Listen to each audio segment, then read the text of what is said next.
goes like this.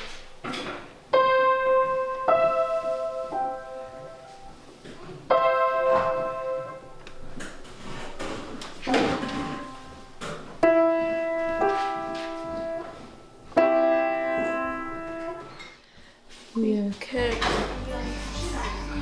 What are you planning to do today?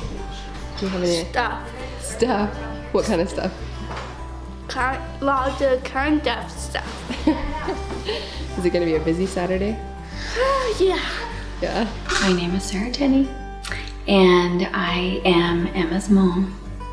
And I'm a mother of 5. Emma's the second child of 5. I remember being at a doctor's appointment with my mom for the first time with Emma when she was like 3 months old, and the doctor being, you know, your kid's never gonna walk, your kid is never gonna be able to talk, she's not gonna be able to go to elementary school, she's gonna be a vegetable her whole life. And I remember just like my mom sitting in the car after and just like breaking down sobbing because she had done everything she knew how to do. She was a NICU nurse, like she knew everything and she couldn't prevent it, but she was really accepting of it and she just went with it. That's just her personality. Things come up and she's like, hey, well, let's deal with it and let's work hard. We worked really hard. We did everything we could think of to help Emma. I knew that there was considerable amount of brain growth and brain healing in the first 2 years of life. I knew that was a very critical time. They knew that, yeah, what the doctor says is right, but if we don't do anything, like if we just let her develop on her own and we don't try to intervene, yeah, that's how it's gonna be. But my dad has never been one to take no for an answer, and my mom isn't either, and they're like, okay, well, why not just give it our best try? Why not put her into all we can do all we can for her, and if it doesn't work out, it doesn't work out. But why would we not work hard for our child and not give her an opportunity so that, and then find out years later that she could have been able to do things all along.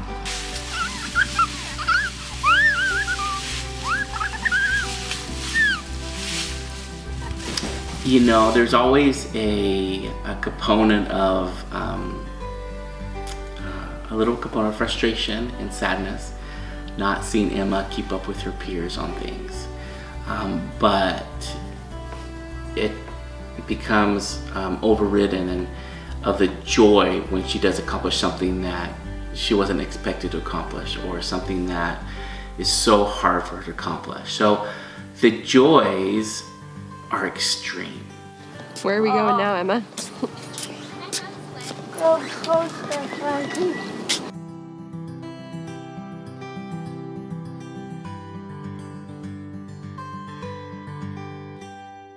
I remember she had this adorable little, it's called a K-walker. It's this little walker that goes behind her and she pulls it. Lots of funny memories of Emma running and then pressing her little arms on it like this and lifting up her feet, and she'd just like go down ramps, just pell-mell, vroom, and she'd have so much fun with her little K-walker.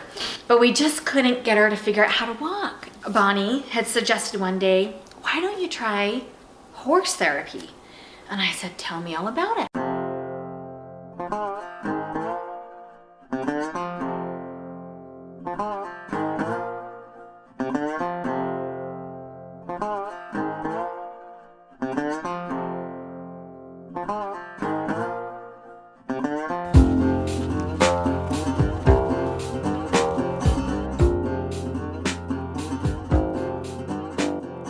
Oh, she's standing in her saddle. They do this in horse therapy.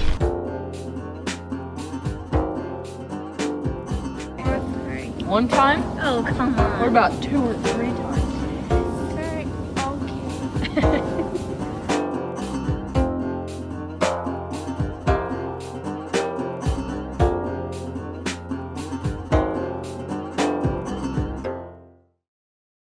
We did that for 3 months, once a week for 3 months, 30 minutes. And after 3 months, she could figure out how to walk. Somehow her brain made that connection and she was able to finish that developmental phase in her brain, and she learned how to walk. And so Emma has been on horses ever since then. I'm Nate Witcherly, and I know the Tennies through my son Drake. We live out here in Hooper, out close to him. Emma's come out and rode horses with us. Drake thinks a lot of Emma. He likes having her around. He likes making her feel included. I think he's told me he stuck up for her a couple times. Kids making fun of her and he jumped right in the middle of it. What would you say that's like unique about Emma or special, or what sets her apart from other kids?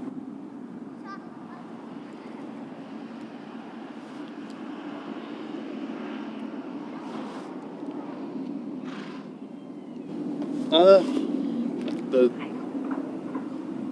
part that's special about Emma and unique is her personality, and she just loves being around kids her own age and just wants to fit in with them, and she does fit in good, and she's just a real sweet, nice girl. My name's Drake Witcherly, and I'm in 9th grade at Rocky Mountain Junior High. And how I got to know Emma is from elementary. We were always fairly good friends, at least I feel like, and even though she has a disability, it doesn't make her different from anyone else to be nice or go out of her way to say hi to someone. Emma's mom, she wants Emma to work hard even though she has a disability, because when we were out there riding the horse, Sarah was telling me that she's not helping Emma to stay centered or to help keep her on. She's helping Emma just to know that she's there by tugging on her belt loop, to know Emma feels secure and knows that she'll be okay. Oh my gosh! Sammy! Hurry up, go fast! Okay.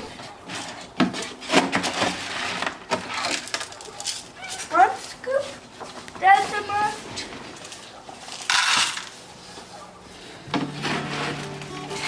We live in Hooper, Utah, and we actually handpicked Hooper. We felt very urgent to find a good place to live that was where we wanted to settle and just stay. My husband's a physical therapist, and so he was talking to all kinds of patients trying to get information about where we should move. And a patient told him, "You should go look at Hooper." And I don't even know why they even said that. And he's like, "Where's Hooper?" And am I saying that right?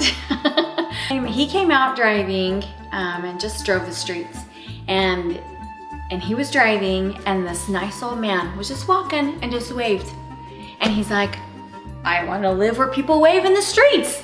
So people were just so nice. So we were like, oh, I think that's where we need to go. We just knew we had to come here for whatever reason. And it's because of the people. It's weird living in Hooper because everyone knows each other, and for some reason it was the right place because Emma has so many friends. And for example, like school dances, she is the only one out of her friend group, and she gets asked to every single dance, and she'll have like boys like lining up to ask Emma to dance. 6th grade dance, I asked Emma, and it was probably one of the funnest dances I've ever had because we were just laughing and it was fun, and she's laughing at everything and just having a good time overall. I'm going to my homeroom, Miss Black's class, and they have a speech. I'm Nicole Mibus, and I am the principal here at Rocky Mountain Junior High. I got to know Emma as a 7th grader, but I actually met her father is a physical therapist, and I had some knee surgery, and my daughter had some knee surgery, and so I actually met her dad, Chad, at physical therapy. We have 2 special needs classes here, and the kids in this community just are really accepting of one another. They really open up and have been really try to include a lot of each other, everybody, including the special needs kids. Oh, you look cute today. Thank you. You're welcome. I'm Leslie Buse, and I work here at Rocky Mountain, and I've been here for 17 years. I'm a paraprofessional. I teach her for math especially, and she is so funny because I'll get up and I like to do things that make it fun, and so for borrowing, I will say, "Oh, this guy doesn't have enough, so we have to go to his next door neighbor and borrow from him." And I'll say, "Knock, knock, knock," and every time I do it, she just busts up laughing, and she giggles and giggles, and it makes the whole room giggle, and it's just fun. So you tell me, after you write it, you can come up and tell me who you did it for, and then you're gonna put it by their head like that, okay? The biggest thing that I've learned from Emma is just to not take time for granted and to not waste time on dwelling. Because that girl, I mean, she'll get something wrong and it's not like, oh man, I got this wrong, I'm so stupid. She's never like that. She gets something wrong and she wants to get it right and she wants to push herself. So just not take time for granted and to be happy. There are things that she knows that she can't do as well as the other kids, but she doesn't let it slow her down.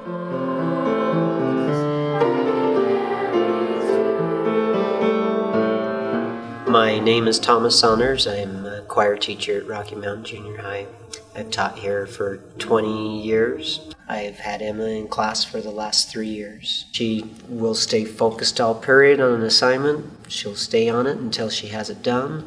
And you can tell when we talk about her in class, I've pointed out a few times where she's accomplished some great things and she gets embarrassed. She doesn't want to be talked about, but she'll definitely talk about others and build others up, and she's very good at that. It's almost like everything is new to her, and it just is opening up, so she thinks that everything is just funny and fun and just new, and it's so nice to see that kind of, it's like a little child opening a gift, and that's how she is all the time.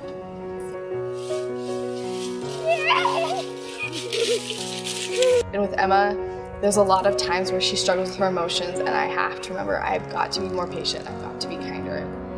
I really think that she was sent here to help me remember that.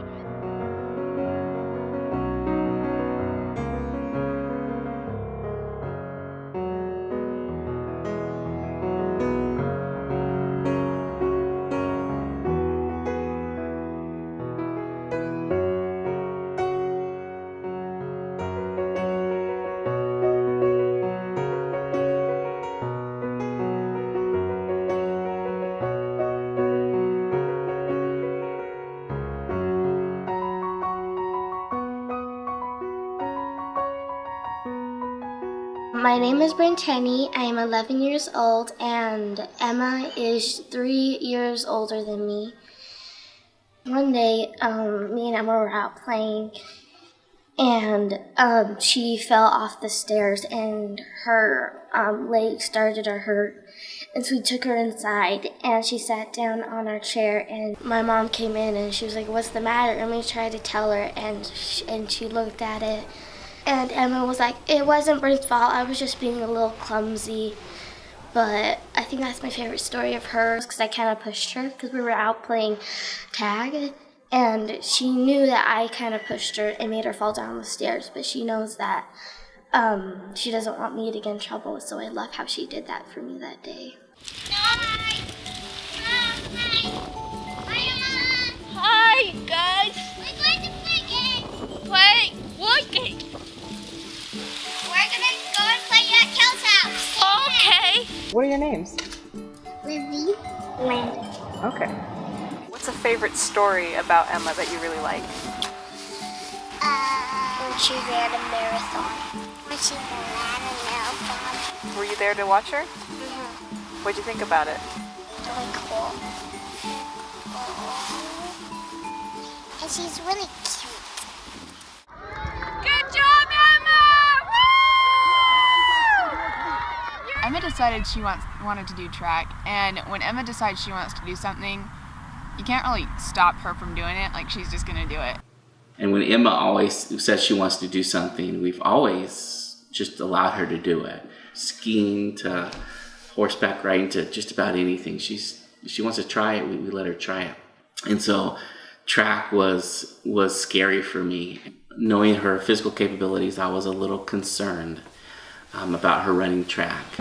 But again, I was more scared of my wife. Emma came up to me in the spring, early spring, and asked if she could join the track team. I said, absolutely, Emma, absolutely. Let's do track, huh? So Emma started running track, and Emma Weiser watched over her every day at track, and she ran along with her, and We had some great experiences watching you run. Becca came and ran with you on race day. Yes. And Abby Draper came and ran with you on race day. Yes. Yeah. And they did. They actually caught her from falling multiple times. Oh. They caught her. Foof. They caught her. Saved your life, they did. This is the Fremont High School track. This was the place where Emma ran her last track meet of the season. I just remember we came around and we got to this side where the bleachers started and the crowd was just going crazy. And then the crowd notices that there's still a runner on the track. They didn't know she was there yet. And the crowd hears me screaming, Emma, go, Emma, go. Is your little girl the one in the center? Yeah, she has cerebral palsy. Oh. She just learned how to run 3 years ago. Like, seriously, I'm gonna cry. Woo! Emma! Yeah!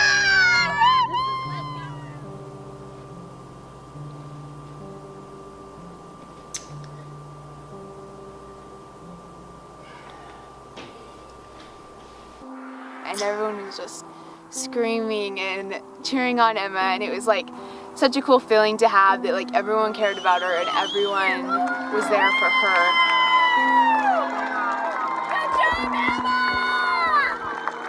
That girl could do whatever she wanted to do, and that's what excites me, is because honestly, Emma could do anything.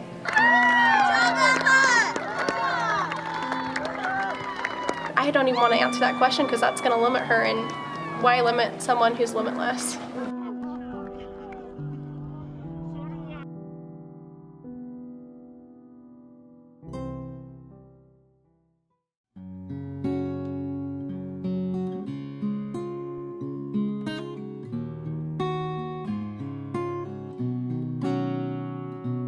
Staring at the lines on this page, trying to find the words I should say. Nothing's coming out right. When I close my eyes, I still see you standing here with me, a perfect memory.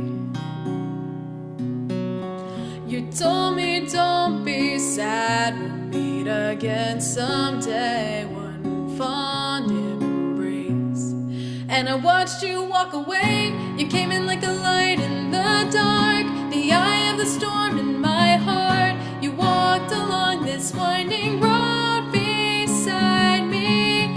This life may pull us apart, but you'll never be far from my heart. And when I want to find you, I'll find you, I'll find you in me.